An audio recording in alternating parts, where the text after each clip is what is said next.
룻기서 1장 18절부터 22절까지 말씀입니다. 나오미가 룻이 자기와 함께 가기로 굳게 결심함을 보고 그에게 말하기를 그치니라. 이에 그 두 사람이 베들레헴까지 갔더라. 베들레헴에 이르되 온 성읍이 그들로 말미암아 떠들며 이르기를 이가 나오미냐 하는지라. 나오미가 그들에게 이르되 나를 나오미라 부르지 말고 나를 마라라 부르라.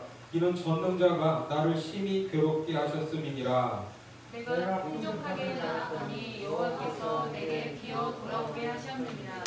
여호와께서 나를 징벌하셨고 전능자가 나를 괴롭게 하셨거늘 너희가 어찌 나를 나오미라 부르느냐 하니라. 같이 봅니다. 나오미가 모압 지방에서 그의 며느리 모압 여인 룻과 함께 돌아왔는데 그들이 보리 추수 시작할 때에 베들레헴에 이르렀더라. 아멘. 예, 오늘 이제 룻기 세 번째 시간입니다. 한 가족이 극심한 가뭄 때문에 고향 땅 베들레헴을 떠난 지 10여 년, 이제 타지에서 정착해서 먹고 살만하게 되니까 남편이 죽었습니다.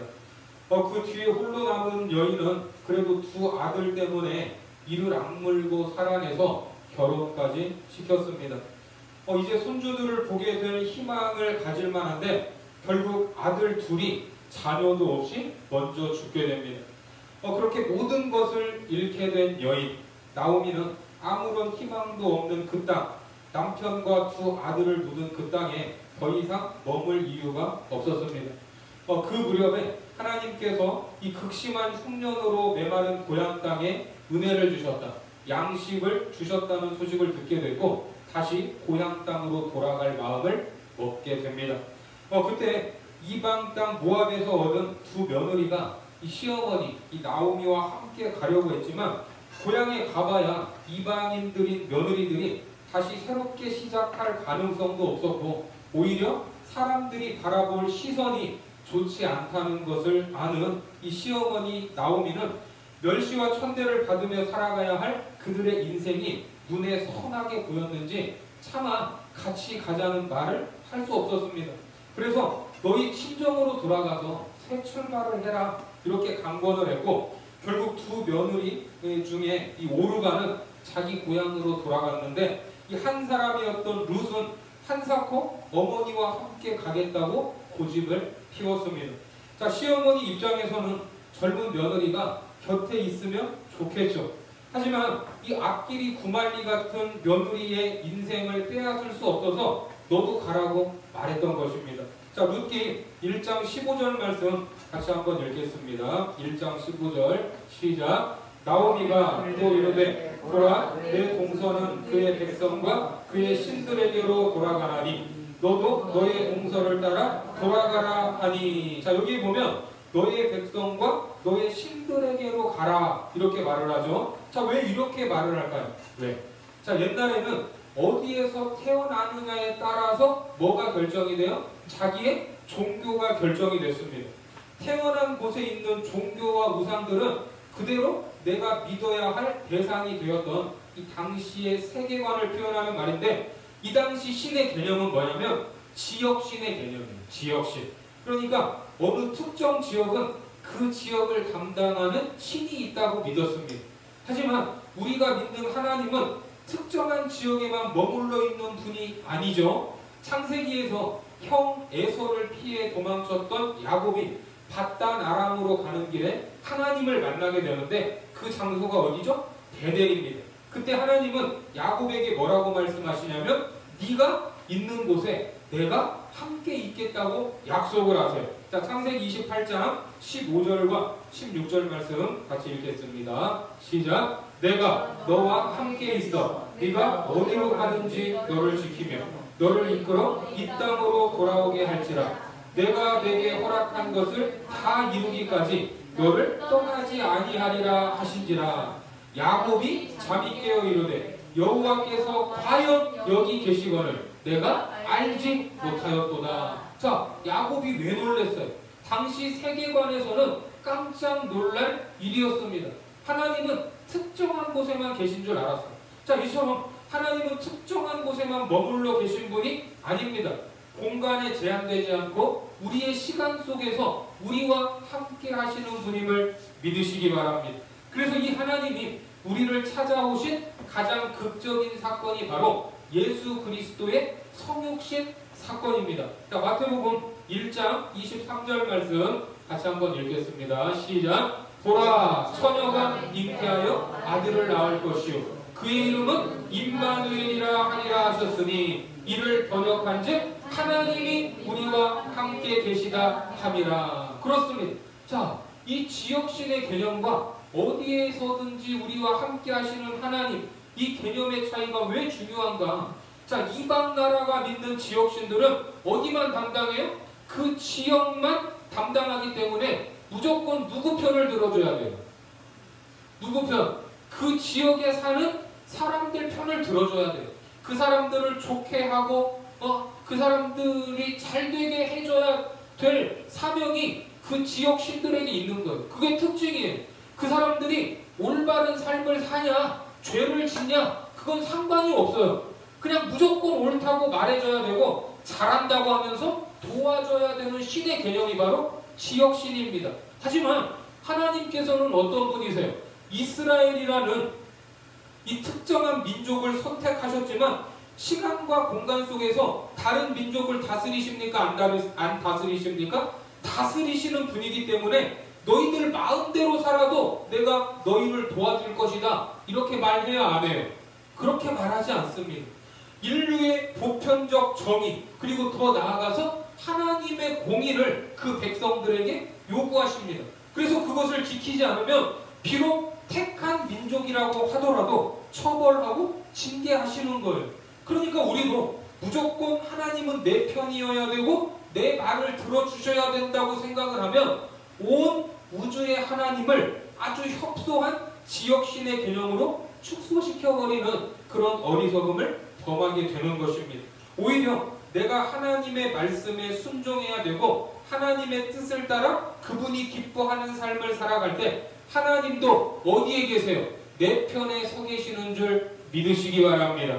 아멘이시죠? 자, 이렇게 해서 오르가는 이제 자기 민족과 자기 신들에게로 돌아갔고 룻은 끝까지 시어머니와 함께 하기로 합니다. 그래서 우리가 지난 시간에 아무것도 없고 또 아무것도 해줄 것이 없는 나오미를 선대하는 룻을 봤습니다. 룻은 분명 새 출발을 할 수 있었어요. 자녀도 없었고 또 젊었기 때문에 마음만 먹으면 자기 고향 땅 모압에서 다시 결혼할 수 있었고 행복한 가정을 이룰 수 있었습니다. 그런데 자기의 이 미래에 대한 모든 가능성을 버리고 아무것도 없는 시어머니를 붙쫓으면서 나오미와 하나가 되어버렸습니다. 이런 이해할 수 없는 룻의 모습에서 우리가 누구를 봤죠? 예수 그리스도. 아무런 소망 없는 인생들을 찾아오셔서 십자가에 못 박히신 예수 그리스도를 우리가 봤습니다. 이것이 바로 하나님이 선대하신다라는 의미의 헤세드였고 이 헤세드의 은혜가 신약에서 뭐가 돼요? 조건 없는 사랑, 아가페 사랑이 되었습니다. 이처럼 룻의 결심이 굳은 것을 알게 된 나오미는 더 이상 룻을 말리지 못합니다. 자, 오늘 본문으로 가셔서 18절 말씀 같이 읽겠습니다. 시작. 나오미가 룻이 자기와 함께 가기로 굳게 결심함을 보고 그에게 말하기를 그치니라. 자, 그리고 고향 땅으로 향하게 되어, 자, 19절 이어서 보겠습니다. 시작. 이에 그 두 사람이 베들레헴까지 갔더라. 베들레헴에 이를 때에 온 성읍이 그들로 말미암아 떠들며 이르기를 이가 나오미냐 하는지라. 자, 여기 보니까 베들레헴에 이르렀다라는 표현이 있는데 이거는 베들레헴에 돌아오기까지 걸었다라는 뜻입니다. 걸어왔겠죠. 하나님을 떠나서 이방의 모압 땅까지 갔다가 거기서 정착하고 남편과 아들 둘을 잃고 아무런 소망도 없이 절망 가운데 돌아오는 길입니다. 망해도 어떻게 망했어요? 완전히 망했어요. 완전히. 그렇게 돌아오는 사람이 승용차 타고 좋은 차를 타고 돌아올 리가 없었겠죠. 이 베들레헴에서 모압을 가려면 4해를 돌아가야 되는데 10여 년 전에 모압 땅으로 갔던 그 길을 따라서 두 여인이 처량한 모습으로 터벅터벅 걸어서 돌아왔을 것입니다. 그렇게 돌아오는 동안 둘이 무슨 대화를 했을지 궁금한데 성경은 거기에 대해 언급하지 않습니다. 다만 우리가 유추할 수 있는 것은 나오미와 룻, 이 두 여인이 그 광야길을 걸어서 베들레헴에 도착했을 때는 참으로 초췌한 모습이었을 것이다. 이거를 우리가 상상할 수 있습니다. 그런데도 베들레헴 사람들은 누구를 기억하고 있었어요? 10여 년 전에 떠났던 나오미를 기억하고 있었습니다. 사실 이 베들레헴이라는 이 도시는 그렇게 큰 도시가 아닙니다. 옆집에 숟가락이 몇 개인지, 이 밥그릇이 몇 개인지 다 알 만큼 성읍 사람들이 서로에 대해서 알 수 있을 만큼 작은 도시였습니다. 그래서 나오미와 룻이 베들레헴에 들어갔을 때 온 베들레헴 성읍이 떠들썩했다고 합니다. 10년이라는 세월이 짧은 세월은 아니지만 또 이 사람 얼굴도 못 알아볼 정도의 그런 긴 시간은 아니지 않습니까? 아마도 마을 사람들 중에는 10여 년 전에 극심한 기근 때문에 살아보겠다고 모압 땅으로 떠난 이 엘리멜렉 집안에 대해 기억하는 사람들이 있었을 것입니다. 그들이 나오미를 보고 말하는 것, 이가 나오미냐 하는지라. 자, 이 말은 이 사람이 나오미냐? 이렇게 묻는 게 아니라 이 사람이 나오미냐? 이 억양이 같아요, 달라요? 예? 다르죠? 이게 탄식하는 말이에요. 탄식하는 말. 질문이 아니라 네가 정말 10년 전에 여기를 떠났던 나오미가 맞냐? 아니 잘 살아보겠다고 떠난 사람 얼굴이 왜 이렇게 10년 만에 이렇게 됐어? 남편은 어디 있어? 아들들은 지금 어디서 뭐 하는데? 안타까워하는 말입니다. 여러분, 이 나오미라는 이름의 뜻이 뭐라고 했죠? 예, 그렇습니다. 기쁨, 희락이라는 뜻입니다. 그런데 지금 나오미라는 이름이 이 여인의 처지와 지금 이 여인의 행색과 어울려요? 어울리지 않아요? 어울리지 않습니다. 전혀 그렇지 않습니다. 결국 고향 땅 베들레헴 사람들이 나오미에게 한 말은 너는 나오미가 맞는데 나오미가 아니구나 라는 말을 하고 있는 겁니다. 기쁨이 있어야 되는데 그렇지 않구나 이런 말을 하는 거예요. 그래서 사람들에게 자기 이름 나오미라고 불리는 순간 그동안 억눌려 있던 나오미의 서러운 마음이 폭발하게 됩니다. 자, 20절 말씀 같이 읽겠습니다. 시작. 나오미가 그들에게 이르되 나를 나오미라 부르지 말고 나를 마라라 부르라. 이는 젖는 자가 나를 심히 괴롭게 하셨음이니라. 자, 나오미가 자기는 나오미가 아니라 마라라고 부르라고 말합니다. 성경에서 이름을 말할 때는 단순히 호칭만 의미하는 것이 아니라 이름은 그 존재의 본질입니다. 그 사람의 본질이에요. 그래서 쓰다, 고통스럽다라는 뜻의 마라라고 부르라고 말하는 것. 이거는 하나님을 떠난 자신의 죄악, 그 죄악의 결과를 고백하는 말이기도 합니다. 자, 이어서 볼까요? 본문 21절 시작. 내가 풍족하게 나갔더니 여호와께서 내게 비어 돌아오게 하셨느니라. 여호와께서 나를 징벌하셨고 전능자가 나를 괴롭게 하셨거늘 너희가 어찌 나를 나오미라 부르느냐 하니라. 자, 베들레헴을 떠날 때는 풍족했다는데 뭐가 풍족했어요? 그때 먹을 것이 없어서 가진 것이 아무것도 없어서 먹고 살기 위해서 베들레헴을 떠난 건 아닙니까? 그런데 그때는 풍족했다고 합니다. 자, 뭐가 풍족했어요? 네? 가난했었는데? 먹고 사는 것이 전부인 줄 알고 떠났는데 지금 생각해 보니까 그때는 하나님이 주신 땅에 누구도 있었어요. 남편도 있었고 두 아들도 있었다는 말입니다. 먹고 사는 문제가 이제는 의미가 있어요, 없어요? 아무런 의미가 없다는 말이에요. 오히려 다 잃게 된 빈손이라고 합니다. 우리도 때로 먹고 사는 문제로 힘들어지면 세상의 재물과 능력만 있으면 잘 사는 것이라고 착각할 수 있습니다. 그래서 하나님도 등지고 믿음도 버리고 오직 세상에서만 성공할 수 있는 길을 쫓기도 합니다. 하지만 하나님을 붙잡지 않고 놓게 되면 세상 것을 다 가졌다고 해도 모든 것을 잃은 것과 같습니다. 모든 걸 잃은 거예요. 그래서 나뭇가지는 어디에 붙어 있어야 됩니까? 나무에 붙어 있어야 돼요. 나무를 떠나서는 살 수 없습니다. 요한복음 15장 5절 말씀 같이 읽습니다. 시작. 나는 포도나무요 너희는 가지라. 그가 내 안에 내가 그 안에 거하면 사람이 열매를 많이 맺나니 나를 떠나서는 너희가 아무것도 할 수 없습니다. 그렇습니다. 아무리 화려한 꽃다발이라고 해도 그때뿐이에요. 꽃병에 꽂아 놓아도 얼마 가지 못해서 말라버립니다. 지금은 살아있는 것 같죠. 생기가 넘치는 것 같죠. 하지만 죽어가고 있는 것. 죽어가고 있어요. 선악과를 따먹은 인생들에게 선포되었던 하나님의 말씀이 무엇입니까? 따라해보세요. 반드시 죽으리라. 그렇습니다. 선악과를 따먹은 인생들에게 반드시 죽으리라는 하나님의 말씀이 선포됐어요. 그러면 선악과를 먹고 바로 이 목을 부여잡고 신음하다가 죽어야죠. 그렇게 죽었어요? 안 죽었어요? 안 죽었습니다. 선악과 따먹었어도 900살이 넘게 살았어요. 900살. 그런데 900살 넘게 살았지만 그 목숨은 죽은 목숨이었습니다. 하나님을 떠나 있어도 이 땅에서는 살아있는 것 같지만 결국 주님을 만나지 못하면 죽을 수밖에 없습니다. 나를 떠나서는 너희가 아무것도 할 수 없습니다. 가지가 나무에 붙어 있어야 살아있듯이 우리는 하나님 안에서만 생명을 누릴 수 있음을 믿으시기 바랍니다. 잠시 큰 재물과 능력을 가졌다고 해서 내가 잘 살고 있다 이렇게 착각해서는 안 될 것입니다.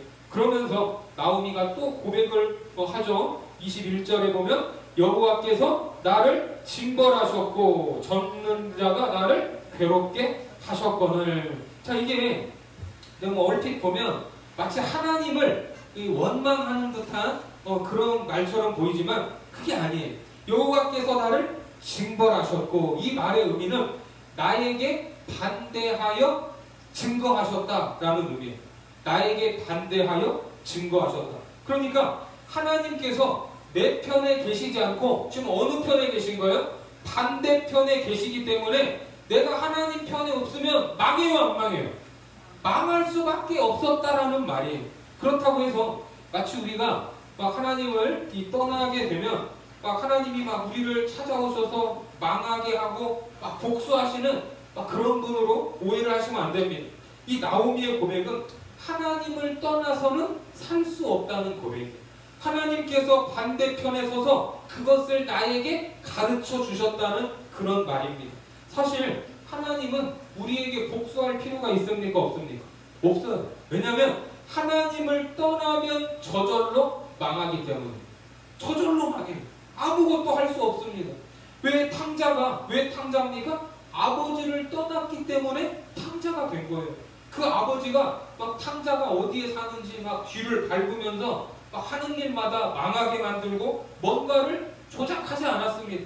스스로 망했다가 다시 아버지께로 돌아온 거예요. 아멘이십니까? 그래도 하나님은 여전히 그 자녀들이 돌아오기를 기다리시고 여전히 부르시고 초청하고 계시는 분이십니다. 이 모든 것들이 다 하나님의 섭리인 거예요. 나오미는 자신이 경험한 모든 일들이 하나님의 섭리였구나라는 것을 깨달은 것입니다. 그래서 하나님을 어떤 하나님으로 고백하고 있습니까? 전능자, 전능자, 이 샤다이라는 말입니다. 이 말은 하나님의 능력을 강조하는 표현으로 나는 능력의 하나님께 맞아서 이렇게 찢어졌다라고 자신의 텅 빈 상황, 이 고통의 이유를 하나님으로 고백하고 있는 것입니다. 자, 우리 속담에도 보면 젊어서 고생은 사서도 한다는 말이 있죠. 이 말은 고생이 필요하다는 것입니까? 필요하지 않다는 것입니까? 젊어 고생은 사서도 한다. 필요하다는 거예요? 필요 없다는 말이에요? 그렇죠. 필요하다는 말이죠. 젊어서 하는 고생을 통해 인생의 중요한 교훈들을 배울 수 있기 때문에 결국에는 이 고생도 유익이라는 의미입니다. 그러니까 성도로서 우리가 고난을 당할 때 고난을 단순히 재수가 없어서 운명이니까 이 정도로 생각하면 고난을 통해서 배울 수 있는 것들이 있습니까? 없습니까? 하나도 없죠. 그러니까 만일 나에게 어떤 고난이 있다면 먼저는 이 고난이 혹시 나의 어떤 죄악 때문에 생긴 건 아닐까라는 질문을 던지면서 내 삶을 돌아봐야 합니다. 그러다가 깨달아지는 죄가 있다면 그 죄의 문제를 제거하고 죄악된 습관에서 벗어날 때 우리가 더 성숙한 자리로 나아갈 수 있는 것입니다. 그리고 내가 잘못해서 이런 고난이 온 것이 아니다 라는 것을 깨닫게 된다면 비록 지금 이해할 수 없지만 고난 중에 있지만 누구를 믿어요? 하나님의 선하신 계획을 믿으면서 잠잠히 인내하고 그 고난을 통과할 때 영적으로 한 걸음 앞으로 나아가게 되는 것입니다. 지금은 다 알 수 없지만 분명 하나님께서 고난을 주신 이 이유를 알게 하시는 날이 있을 것이다 라는 믿음, 궁극적으로 고통의 시간을 통과한 후에 하나님이 더 좋은 것을 예비하실 것이라는 기대를 우리가 가져야 하는 것입니다. 왜요? 우리 삶에 우연이 있습니까? 없습니까? 우연이 없기 때문에 그렇습니다. 우리 삶에는 오직 하나님의 섭리만 있습니다. 그래서 고난의 이유를 하나님 안에서 찾게 되면 하나님께서 나중에 베풀어 주실 이 회복까지 구할 수 있습니다. 호세아서 6장 1절 말씀 같이 읽겠습니다. 시작. 오라 우리가 여호와께로 돌아가자. 여호와께서 우리를 찢으셨으나 도로 낫게 하실 것이요 우리를 치셨으나 싸매어 주실 것이니라. 자, 이 말씀은 호세아 선지자가 하나님을 떠난 이스라엘 백성들에게 외쳤던 말씀입니다. 오라 우리가 여호와께 돌아가자. 자, 그러면 여호와께로 다시 돌아가야 할 이유가 무엇입니까? 여호와께서 어떻게 했어요? 우리를 찢으셨대요. 여호와께서 어떻게 했어요? 우리를 치셨대요. 누군가가 나를 찢고 친다면 어떻게 해야 돼요? 더 도망가야 되는 거 아닙니까? 그런데 그분이 하나님이기 때문에 그분께 다시 돌아가야 된다는 거예요. 우리의 고통과 아픔이 하나님의 섭리 가운데 있음을 알 때 그 하나님이 우리를 도로 낫게 하실 분이라는 것을 알 수 있습니다. 우리가 하나님 앞에 죄를 지었어도 회개할 수 있는 이유, 하나님을 등졌어도 다시 돌아갈 수 있는 이유는 그분이 누구기 때문이에요. 그분이 하나님이시기 때문입니다. 오늘 이 나오미는 전능자가 나를 심히 괴롭게 하셨다고 2번이나 말했고 여호와께서 내게 비어 돌아오게 하셨다고 자신의 비참한 처지와 슬픈 마음을 토로하면서도 자신을 때리고 자신을 비우신 여호와, 자기를 심히 괴롭게 하는 그 하나님을 향해 어떻게 하는 거예요? 다시금 한 걸음 한 걸음 나아가고 있는 것입니다. 아멘이십니까? 자신을 향해 매를 드신 하나님을 향해서 아파하면서 울었지만 그래도 그분께 다시 다가가기로 한 겁니다. 때리고 있는 매를 본 것이 아니라 나를 안타깝게 바라보시는 하나님의 얼굴을 마주한 것입니다. 저도 어릴 적에 심해가지고 엄마한테 맞을 때 손으로 때리면 엄마 손이 아프니까 막 빗자루로 맞은 적이 있어요. 빗자루로. 팔뚝도 맞고 엉덩이도 맞고 종아리도 맞고 이 빗자루로 맞은 적이 있는데 그렇게 맞을 때 좋겠어요? 안 좋겠어요? 싫죠. 맞는데 막 맞으면서 잘못했다고 막 싹싹 빌고 그렇게 울다가 잠이 드는데 자다가 막 누가 제 몸을 막 이렇게 만져요. 아픈 곳, 아픈데 막 거기를 막 이렇게 만지는 거예요. 누군가. 그래서 이 잠결에 눈을 이렇게 뜨게 되면 어김없이 이 엄마가 이 안티프라민 아세요? 안티프라민? 이 안티프라민을 이 멍든 곳에 발라주고 있었어요. 네? 그때 이 엄마 얼굴을 보면 이 눈가에 이 눈물이 고여 있었어요. 그럴 거면 왜 때려요? 이렇게 울 거면. 네? 그러니까 이 나오미도 그 매를 들고 자신을 때리신 하나님이시지만 아버지의 마음을 알고 그 사랑을 알게 된 것입니다. 그래서 울면서 때리고 있는 아버지에게 다가가 2 팔을 안고 그 아버지를 덥석 안은 거예요. 그렇게 울며 다가와서 자신을 아는 이 딸을 더 때릴 수 있겠어요? 없겠어요? 더 때릴 수 없죠. 이제 아버지는 손에 있던 매를 내려놓고 그 크신 팔로 당신의 딸을 안아주십니다. 이제는 더 이상 때릴 이유가 없어요. 이미 고난을 통해 배워야 할 것들을 다 배웠기 때문입니다. 오늘 나오미의 고백은 아주 중요한 고백입니다. 자기 자신의 현 상황을 알고 인정하고 받아들이는 것부터 뭐가 시작됩니까? 회복이 시작되기 때문입니다. 그래서 나오미가 돌아온 이 자리가 회복의 자리다라는 것을 암시하고 있는데 본문 22절 말씀 같이 읽겠습니다. 시작. 나오미가 모압 지방에서 그의 며느리 모압 여인 룻과 함께 돌아왔는데 그들이 보리추수 시작할 때에 베들레헴에 이르렀더라. 그렇습니다. 자기가 누구인지 정확하게 알고 또 자기를 치신 분이 누구인지 아는 나오미가 룻을 데리고 고향 땅 베들레헴으로 돌아왔습니다. 이제 이곳에서 찢겨진 삶과 상처들이 치유되고 회복이 되는 것을 경험하게 되는데 성경은 두 여인이 베들레헴에 돌아온 그때가 어느 때라고요? 보리추수 시작할 때라고 말합니다. 그렇다고 해서 나오미가 이 시기를 계산해서 이때 맞춰 돌아온 것은 아니에요. 모든 것을 내려놓고 고향에 돌아왔더니 때마침 그때 보리를 추수할 때가 된 겁니다. 자, 더 정확히 말하면 보리 추수가 시작되기 전이에요. 이 팔레스타인 땅에서 보리 추수는 4월 말경에 시작이 되는데 가난한 사람들이 이제 이삭 줍기로 연명할 수 있는 그런 환경이 이제 조성되었다라는 뜻입니다. 그리고 율법에서도 이 부분에 대해서 이런 명령을 하고 있습니다. 레위기 19장 9절 말씀 같이 읽겠습니다. 시작. 너희가 너희의 땅에서 곡식을 거둘 때에 너는 밭 모퉁이까지 다 거두지 말고 내 떨어진 이삭도 줍지 말며. 그렇습니다. 이런 율법에 이런 명령을 주셨어요. 그러니까 보리 추수는 약 2개월 정도 걸렸는데 2달 동안 매일매일 나가서 부지런히 땅에 떨어진 이삭을 거두면 한동안 먹고 살 수 있었던 것입니다.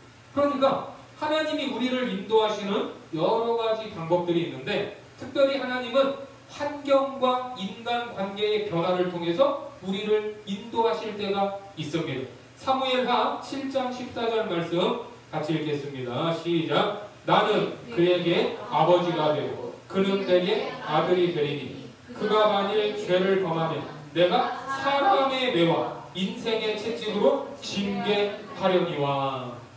그렇습니다. 뭐가 나와요? 사람의 매, 사람의 매. 사람을 통해서 때리는 거예요. 인생의 채찍으로 인도하신다고 합니다. 네?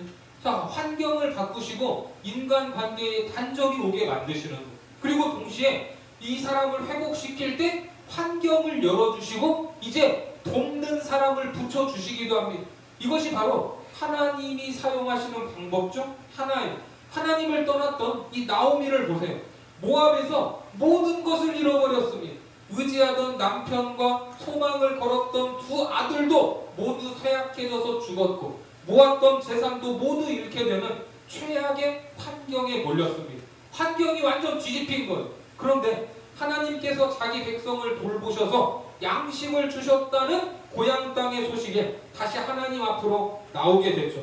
그렇게 망해서 돌아왔는데 보리 추수도 다 끝나버렸더라 이러면 그 앞날이 더 절망이겠어요? 희망이겠어요? 물론 보리 추수가 끝났어도 하나님이 역사하시면 되죠. 하지만 하나님께서는 나오미와 룻을 위해 준비하고 기다리고 계셨던 것입니다. 나오미와 룻이 베들레헴에 도착했을 때 하나님께서는 뭘 보여주셨어요? 이제 곡식이 익어서 이렇게 바람이 불면 이 황금 물결이 치는 이 들판을 보여주셨던 것입니다. 이처럼 하나님 편에 있기로 고백하고 돌아온 때가 보리 추수를 시작하는 때였습니다. 이처럼 기가 막힌 타이밍을 누가 맞출 수 있겠습니까?